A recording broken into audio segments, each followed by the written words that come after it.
Hi, thanks for joining us for this video that Vanessa Longnecker and I have put together called Our COVID Stories at Year One. So first, I want to say you did it, we have made it. I'm Catherine Morrill. I'm a marriage and family therapist and the director of the Soul Restoration Project. And we're looking forward to sharing with you a little bit about our stories and the importance of sharing stories as part of our reflection and healing. So we have been through a crazy global trauma. As of today, we have over 2.6 million deaths globally, over 500,000 in the US, way above what I recall being predicted a year ago. A year ago, they were saying 150 to 200. Many people thought that was ridiculous. So this is, at least for many of us, unprecedented experience of daily life being interrupted. Now, I totally want to put out there as I start that we've all been in the same storm. Like, not a human around the globe hasn't been impacted in some way. So we've all been in the same storm, but we've all been in all kinds of different boats. So for some, it's been more like they've been in a submarine and pretty unaffected by what's happening up at the surface. And others, their boats have been capsized, lives have been lost, lives have been overturned, shipwrecked, so many different kinds of losses. So we just acknowledge that there is a wide spectrum of how people have been impacted by COVID-19. But we all have stories, and our stories matter. I think it can be easy to dismiss your story, either because of its painfulness and really not wanting to acknowledge it or share it, or because you feel like it's insignificant compared to maybe other people you know or other stories that you hear. But the reality is that I believe all of our stories matter, that this is a collective trauma, and that part of the way we heal, and not only heal but grow, is by creating space to reflect on our stories. Because when we reflect on our experiences, we are moving out of like a highly anxious, sort of just stressed state, and we are connecting with the meaning, and we are giving space to feel feelings, and all of that is so valuable for our growth. So I want to think of telling our stories in a simple format. You know, I saw a workbook today on processing COVID, which is great. You can contact us if you are interested in, you know, a deep dive into processing your year of COVID and all of the dimensions. But I want to suggest just three pieces that could be helpful. One, telling your stories or journaling your stories or texting them to your best friend. Asking ourselves, what is painful today that needs some space and some care? And what are we learning? What have we learned? How are we growing? What are we thinking about what we have experienced? So that's the invitation for you, is to pay attention to those three questions. One, telling your stories. Two, asking yourself what is still painful and unsorted today. And three, what are you learning? What are you seeing? How are you growing? How are you processing it? So in telling our stories, I also want to give just 3 sort of bullet points that you could flesh out. The first is, what was your first experience? What was your Friday the 13th, whatever day that was for you? What was the first day that the stress hit you, changes really hit you? For me, Friday the 13th represented, I knew that for the next 2 or 3 weeks, I was only going to see my clients virtually. I wasn't going to go into the office. I was going to do my part to lower the curve. I had pretty hectic day getting ready for that. I had someone coming to fix something in my home, and I swear they were running through the process because I think they were worried that their trade was going to get shut down. And then I had people over for dinner that night for a meeting. And I had this ominous sort of like, yeah, we're not going to be doing this in a few days feeling to it. So I wonder, what was your, I'll call it your Friday the 13th. Do you remember? I remember it so clearly, which tells me how much anxiety I had.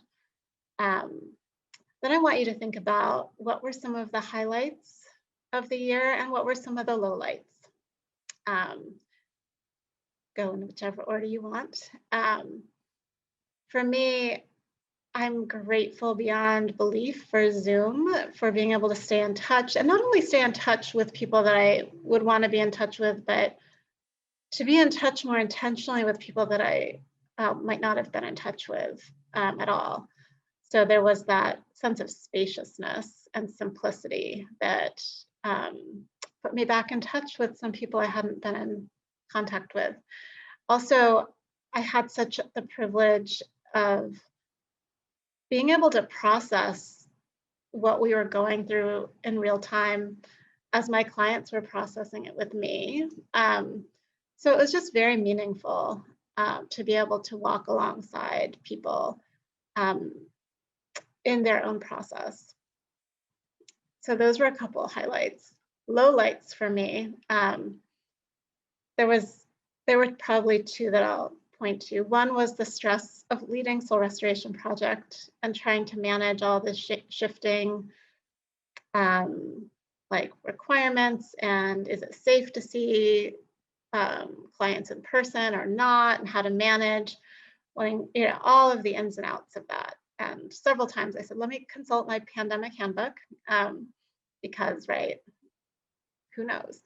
And then probably seeing my mom, my elderly mother, suffer. So her senior center, which was really central to her life, shut down, which meant she didn't get the social interactions that she was used to and needed, and she didn't get the physical exercise and stimulation that she needed. And to see the repercussions of that over the year, really hard.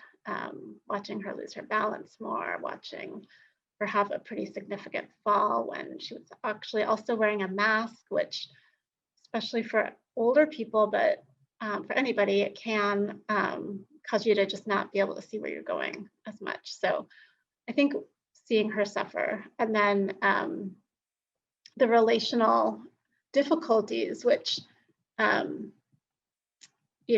so many people I know were experiencing. And I think of the year, and I thought of this early on, sort of like these 3 circles, overlapping circles.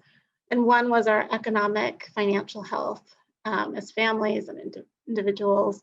And then there was our physical health. And then there was the relational and mental health piece.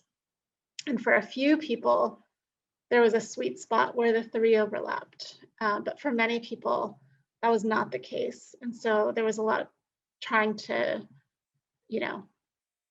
manage from one need getting met, but that would mean something else was suffering.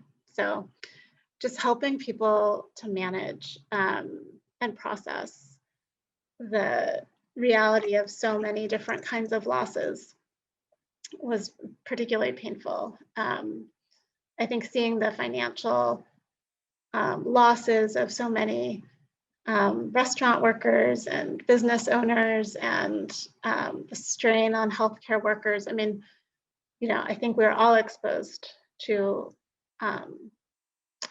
so much, whether it was in our own families or friends of ours. Okay, then I want to ask, what's painful for you now? What, as you make perhaps a list of bullet point events and stuff, what's painful for you? What makes it hard to even slow down and think about the year? What is still unsorted? What are you afraid of? What are you living with right now? And I think this isn't over, right? So we all, of course, have things that we are afraid of that maybe cause us to be anxious. And I would say, let's make space for those. And who can you share that with? That, you know what? Yeah, in the big picture, maybe I've gotten through X, but I'm still really grieving. I'm grieving the loss of someone or something. And then the third is, what are you learning? What have you learned? How are we growing? There is something called post-traumatic growth, and that is when we've been through something traumatic, we can actually become better, stronger people or organizations because of it. So that is the opportunity to reflect on what are we learning? I think one of the things that I was so aware of was the tension between, on the one hand, life is fragile, and on the other hand, we can do hard things. I can do hard things. And holding those in tension, I think they are two very profound, ultimate truths that have to live in tension. And that I felt like I fully experienced, not fully, but I experienced in part this year. So those are our prompts for you to consider and reflect on your year. So the invitation to tell your stories. First experience, highlights and lowlights of the year. What is painful for you now? What needs some time and space? How can you give yourself that? And then what are you learning? How are you growing? So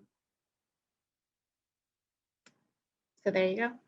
I'm going to hand this over to Vanessa, who is going to share from her year more in depth a particular story that really fleshes out the theme of loss and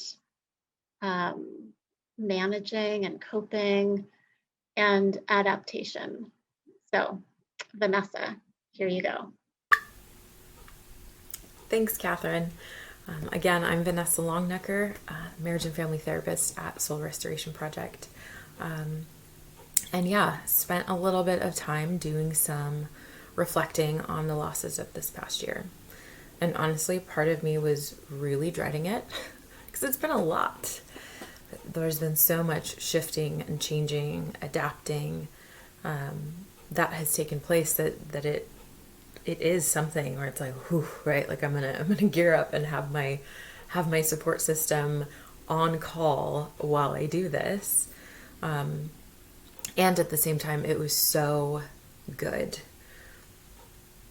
to make space to honor the ground that's been covered in the past year and the impact that COVID has had on me, on my family, on just life as we knew it. Yeah, so many things were lost and not even all at once. I think there were waves of loss, waves of grief. Certainly the loss of safety, right? Just being able to go outside of your home and do errands or see people or go out to eat, that was shifting. The loss of rhythms and predictability where kids go to school and adults go to work and and that's normal. Like those are the cogs that just keep moving no matter what. Stopped moving. Seeing people, oh my goodness, that was a big loss, right? Whether that was, coworkers or, people at church. Gosh, I miss live music so much. But the loss that I'm going to share a little bit more in depth about is contact with my extended family. Now I say extended family for our purposes, as opposed to, my nuclear family, the people that I chose and or created and live with. But in my kind of normal everyday life, it's the family, right? Extended family is just, it's everybody. And the family, has been constant for me. There have been traditions that I didn't have to put into place, that have existed since before I was born, where multiple generations come together and celebrate. And so for me, that was a huge norm, right? Tradition, thing that was like, this is a no-brainer. This is something that happens all the time, that came to a screeching halt about a year ago. So yeah, the grief, again, with the grief and the loss with so many things, it didn't really hit all at once. It sort of came in waves. And yeah, I think initially there was some hope that, right, this won't last long. We can flatten the curve. This could be fun, even in a weird way. Like, let's reorganize the closet, and find things to do at home. And yet then there would be these moments of collapse of like, how much longer are we going to do this? And I don't know how much longer I can do this. And so one of those kind of collapsing moments came at Easter. Now again, pre-COVID, my family, extended family, would get together at least every month, right? Easters were always, you go to church, and then it was at my grandmother's house. She would host. There would be an egg hunt for the kids in the back. Mother's Day was usually at my grandmother's house. Father's Day was at my grandfather's house. Christmas Eve, Noche Buena, right, was always at my grandfather's house. And again, multiple generations. You walk in, you greet everyone individually, so you get 15 hugs and kisses. There's a bunch of food and a bunch of talking, and it smells amazing, and everyone's stuffed and like takes home a bunch of leftovers. And then you greet 15 hugs and kisses on your way out the door. It's a whole ordeal. And that was my norm. But last Easter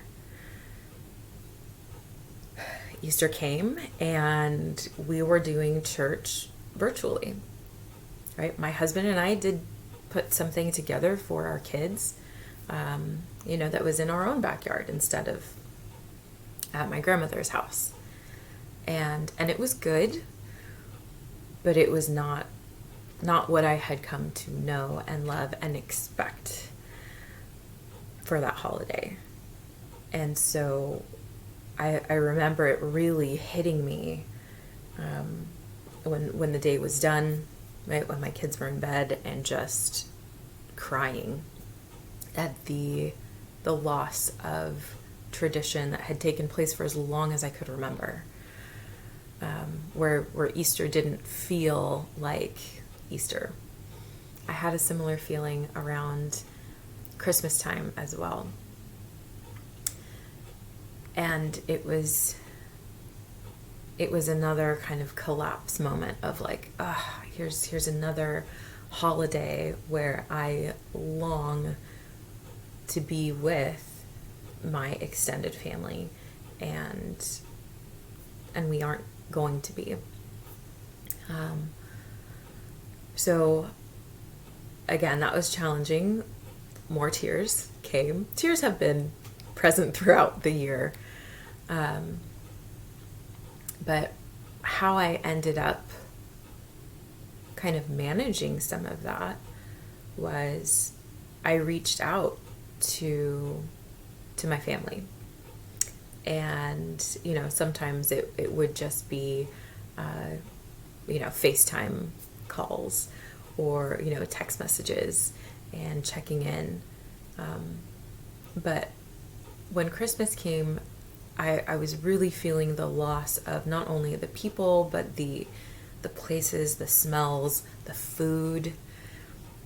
So one way that I adapted was I asked the significant women in my family that all have like signature amazing dishes, and when that happens, you just make the same thing forever. I asked them for their recipes and realized I don't know how to make these things because I don't have to. They always do. They always provide it. And so I gathered some recipes from my family and started recreating them in my own home. And that was beautiful and frustrating because it wasn't easy, and I didn't have their guidance. So even in that adapting, there was a sort of processing of like, I'm feeling connected to you and I'm missing you so much because you're not here to walk me through this. And yet the smells, the tastes were so comforting, and my family, right, nuclear family, was able to share in those things as well. We were able to talk about the people in our extended family and what we miss about them, and had some really sweet moments where I could pass down some of the stories, some of the food, some of what I was longing to get back to my own kids. Now, as Catherine mentioned, right, sometimes we can experience these losses and they actually sort of open the door to other losses. One area that's still painful for me is thinking about how my children will remember this time, right? Because again, I had traditions and things in place for over 30 years that were constant. And now as an adult, they aren't there. And so it's been upsetting, it's been angering, it's been emotional. I felt powerless and like wanted to protest when I think about how my kids who are still developing don't have that consistency, won't have those traditions, and yet they've adapted as well. It's been so much of, we need to acknowledge the loss and the reality, and as Catherine mentioned, where have we grown? How have we adapted? How have we kind of surprised ourselves by the fact that it's been a year and we're doing things that we never thought we would. Again, like making your aunt's enchiladas, even though they don't look cute, but they taste amazing. Right, my kids who have done school online for a year now, I haven't seen a client in person for an entire year. It's all been virtual. And before COVID, I would have never imagined that would be what our lives look like. And yet here we are. And so as far as, coping goes, again, I did a lot of crying. Some cooking related specifically to, the loss of being around my family. And there have been other things as the waves of grief and loss sort of rise and collapse. It's been really, really helpful for me to increase exercise. Not only to just work through the feelings, but to keep me connected to my body, right? I don't have those 15 hugs and kisses, right, from my family or hugs from friends at church. And so I really needed something to stay connected to myself. Gardening has also done that for me. I have a lot of houseplants. One is in the shot. Ta-da! But that's been something that's also very life-giving, very grounding, and brings me a lot of joy. I'm also, again, we all have been in our homes a lot more than we ever planned on. And so that helps to even reduce stress in my space. Something else that's been really helpful for me, especially in the places where it still feels painful, right? Or when that wave of grief comes up, is focusing on what I can control. Because when I think about all the things that are outside of my capacity, or outside of my influence, outside of my ability to control, it becomes pretty overwhelming pretty quick. And yet, taking hold of what can I do, right?